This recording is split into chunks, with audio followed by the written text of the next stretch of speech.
Mood ആകെ ചേഞ്ചായി, ഭയങ്കര ഹാപ്പിയായി. പിന്നെ ഫിഷിനെ വലിച്ച് കയറ്റുന്നതിൻ്റെ ഒരു തിരക്കിലും നമ്മളോടും ഭയങ്കര കമ്പനി അടിച്ച ഒരു പ്രത്യേക മൂഡായിരുന്നു. പിന്നെ ഫിഷ് കിട്ടിയ അപ്പച്ചനെ തന്നെ മാനേജ് ചെയ്യാൻ പറ്റാഞ്ഞിട്ട് പുള്ളിയുടെ ഫ്രണ്ടിനെ കൂടെ വിളിച്ചു. രണ്ടുപേരും കൂടെ ചേർന്നാണ് ഫിഷിനെ കരയിലോട്ട് കയറ്റിയത്. അത്ര വലിയ ഫിഷ് അല്ലായിരുന്നു, പക്ഷെ കാണാൻ നല്ല ക്യൂട്ട് ഫിഷ്. പക്ഷെ നമുക്കതിൻ്റെ പേരറിയില്ല. ഞാനങ്ങനെ ചോദിച്ചു, ഈ ഫിഷിൻ്റെ പേരെന്താ? അപ്പോഴാണ് പുള്ളി പറഞ്ഞത്, ഇതാണ് റെയിൻബോ ട്രൗട്ട് എന്നൊരു ഫിഷ്. ഇത് ഫ്രഷ് വാട്ടറിലുള്ള ഫിഷാണ്. ഏകദേശം നമ്മുടെ സാൽമണിൻ്റെയൊക്കെ ലുക്ക് വരും. ഭയങ്കര ടേസ്റ്റി ഫിഷാണ്. പക്ഷേങ്കിൽ ഇത് നമുക്ക് മാർക്കറ്റിലൊന്നും അങ്ങനെ അവൈലബിൾ അല്ല. കാണാനും നല്ല ഭംഗിയാണ്. സന്തോഷത്തിൽ നിൽക്കുന്ന അപ്പച്ചനോട് ഞാൻ ചോദിച്ചു, ഞാൻ ഈ മീനെ ഒന്ന് എടുത്തോട്ടെ കൈകൊണ്ടെന്ന്.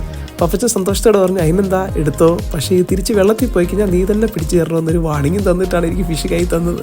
അങ്ങനെ ഞാൻ ഫിഷിനെയൊക്കെ എടുത്ത് വീഡിയോ ഒക്കെ എടുത്തു. അടിപൊളിയായിരുന്നു. അങ്ങനെ നമ്മൾ ടൊങ്കാറിറോ റിവറൊക്കെ കണ്ട് ഒരു 15 to 20 minutes ഒക്കെ അവിടെ സ്പെൻഡ് ചെയ്ത് എല്ലാവരോടും ബൈ ഒക്കെ പറഞ്ഞ് അവിടെ നേരെ അടുത്ത ഡെസ്റ്റിനേഷനിലേക്ക് പോവാം. ബൈ.